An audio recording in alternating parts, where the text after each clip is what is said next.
Bismillahirrahmanirrahim. Alhamdulillah, wassalatu wassalamu ala rasulillah wa ala man ashabihi tabi'in ila yawmiddin. Tematika e 28 është tematika cilësitë e hipokritëve dhe munafikëve që quhen ndryshe në fenë islame. Allahu subhanahu wa taala na paralajmëron dhe pejgamberi sallallahu alaihi wasallam gjithashtu na tregon se cilat janë cilësitë e tyre njerëzve që kanë shenja të theksuara të hipokrizisë në akidën dhe besimin e tyre. Pikërisht janë ata njerëz cilët në gjuhën e tyre shfaqin besimin, pra në pamje të jashtme, kurse fshehin në zemrat e tyre mosbesimin, pra kufrin dhe të gjitha cilësitë e këqija, pra të kundërtën e besimit. Edhe pse shfaqen si besimtar herë mas here.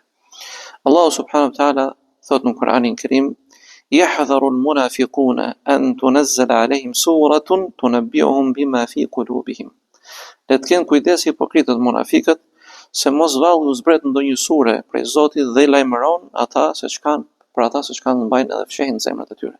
Pra i paralajmëron Zoti subhanahu wa taala se mund t'u zbresë ndonjë sure me emrat e këtyre njerëzve dhe t'i paralajmëroj besimtarë se çfarë fshehin këta hipokritë në zemrat e tyre.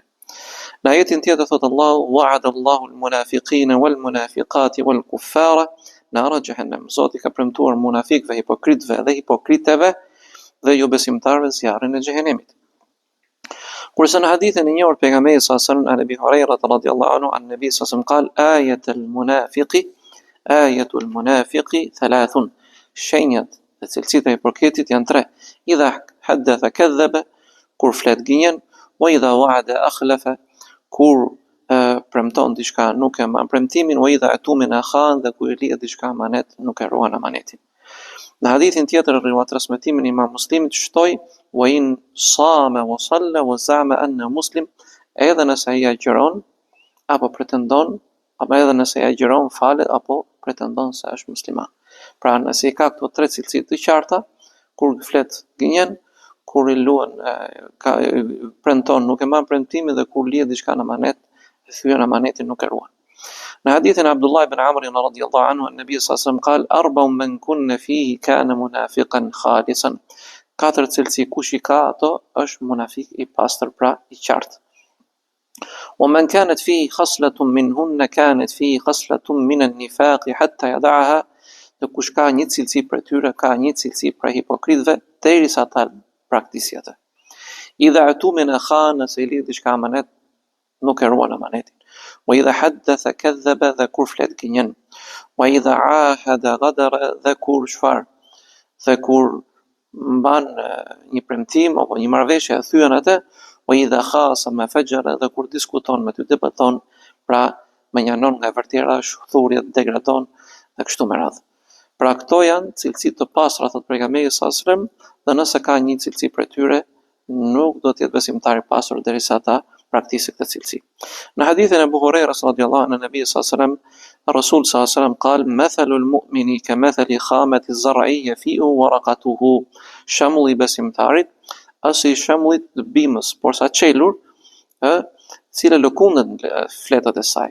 "Min haythu atat harrihu tukaffiuha", ngado që vjen era, i lëkund ata, pra fletët e bimës, njërmajtës dhe njërdjathës.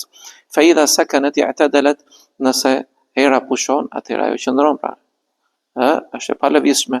"Wa kadhalika al-mu'minu yukaffa'u bil bala", dhe kështu është besimtari i cili i vijnë atij belat, sprovat dhe edhe fitnet. "Wa mathalul kafiri kamathali azrati as-samma", kurse sa i përket qafirit, për jo besimtarit, është si puna bimës, një bimë që i ngjan pishës, as-samma e ngurtë, pra qafiri, pra i ngurtë, i ashpër në zemrën e tij, mu'tadilin, pra si puna e asaj pemës që i ngjan pishës, e ngurtë, e drejtë, hatta yaqsima Allah, derisa Allah ta thyej atë idha sha, kur dëshiron ai. Pra kështu është shenja i besimtarit i cili i vjen, i rritet dhe i dobësohet imani, ka frikë se mos e kap cilësia e hipokrizisë, por megjithatë, ngado që të kthehej nga të fry era, majtës apo djathtas, ai lëkundet, por megjithatë edhe pas lëkundjes qëndron në fenë e Zotit subhanahu wa taala. Kurse shembulli i jo besimtarit është i ngurtë, i ashpër në mosbesimin e tij, në hipokrizinë e tij, derisa Allahu subhanahu wa taala ta rrëzojë atë dhe ta vërendukë gabimin e tij dhe të keqen e tij. Po ashtu i hadithi Muslimi thot pejgamberi mathalul mu'mini kamathali zar'i la tazalu ar-rihu tumiluhu. Shembulli i besimtarit, shembulli i bimës që vazhdon era sa herë që fryn e lëkunda të një majtës një djathtas, wala yazalu al-mu'minu yusibu al-bala, dhe vazhdon besimtari ta godasin atë sprova dhe megjithatë ai qëndron në fenë e Zotit subhanahu wa taala.